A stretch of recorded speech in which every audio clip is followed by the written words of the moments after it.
పూర్వం కృతయుగంలో బ్రహ్మపుత్రుడైన పులస్త్యుడు ఉండేవాడు. ఆయన బ్రహ్మర్షి, ఉత్తమ గుణ సంపన్నుడు, ధర్మశీలుడు. మేరు పర్వత ప్రాంతాన ఉన్న తృణబిందుని ఆశ్రమంలో నివసిస్తూ వేదాధ్యయనం చేస్తూ ఇంద్రియాల్ని నిగ్రహించి తపస్సు చేసుకునేవాడు. అందమైన ప్రకృతి సంపదతో ఆహ్లాదాన్ని కలిగించే ఆ ప్రదేశంలో విహారం కోసం దేవకన్యలు, ఋషికన్యలు, రాజర్షి కన్యలు తదితరులు వచ్చి క్రీడా విలాసాల్లో మునిగి తేలేవారు. అందువల్ల పులస్త్యుడికి తపోదీక్షకి తరచుగా భంగం కలిగేది.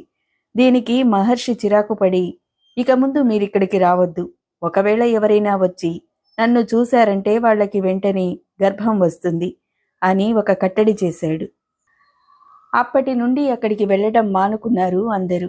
కానీ విధివశాత్తు ఈ కట్టడి సంగతి తెలియని తృణబిందుని కూతురు ఒకరోజు ఆశ్రమంలోకి ప్రవేశించి పులస్త్యుడు చేసే ఇంపైన వేదపఠనం వింటూ ఆయన్ని చూసింది. వెంటనే గర్భం దాల్చింది. ఆశ్చర్యంతో, భయంతో ఆందోళన చెందుతూ ఆమె తన ఇంటికి వెళ్ళింది. తండ్రి ముందు తలవాల్చి నిలబడింది. రాజర్షి అయిన తృణబిందువు ఇదంతా దివ్య దృష్టితో గ్రహించి కూతుర్ని పులస్త్యుడి దగ్గరకు తీసుకువెళ్లి ఆమెను స్వీకరించవలసిందిగా ప్రార్థించాడు. ఆయన అంగీకరించాడు. కొంతకాలం తర్వాత ఆమె విశ్రవసుడనే కుమారుణ్ణి ప్రసవించింది. విశ్రవసుడు దినదిన ప్రవర్ధమానుడై, ధర్మపరుడై, తపస్సంపన్నుడై విరాజిల్లి తండ్రికి తగ్గ కొడుకు అనిపించుకున్నాడు. భరద్వాజ మహర్షి కూతురైన దేవవర్ణిని వివాహం చేసుకున్నాడు. ఈ పుణ్య దంపతులకు జన్మించిన కొడుకే వైశ్రవణుడు. ఇతనే కుబేరుడు.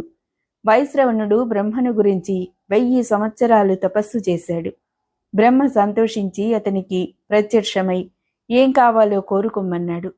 దిక్పతిత్వాన్ని, ధనాధిపత్యాన్ని ప్రసాదించమని కోరుకున్నాడు వైశ్రవణుడు. బ్రహ్మదేవుడు తదాస్తు అన్నాడు. అంతేకాకుండా దివ్యమణులతో ప్రకాశించే పుష్పక విమానాన్ని కూడా బహూకరించాడు.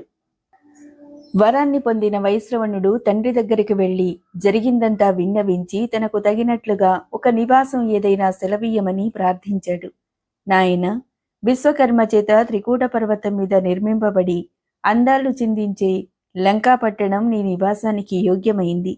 ఈ పట్టణంలో పూర్వం రాక్షసులు ఉండేవాళ్లు. దేవతలతో యుద్ధం చేసి శ్రీ మహావిష్ణువుకు భయపడి పాతాళానికి పారిపోయారు. కాబట్టి నువ్వక్కడికి వెళ్ళి సుఖంగా ఉండు అని ఆనతిచ్చాడు విశ్రవసుడు.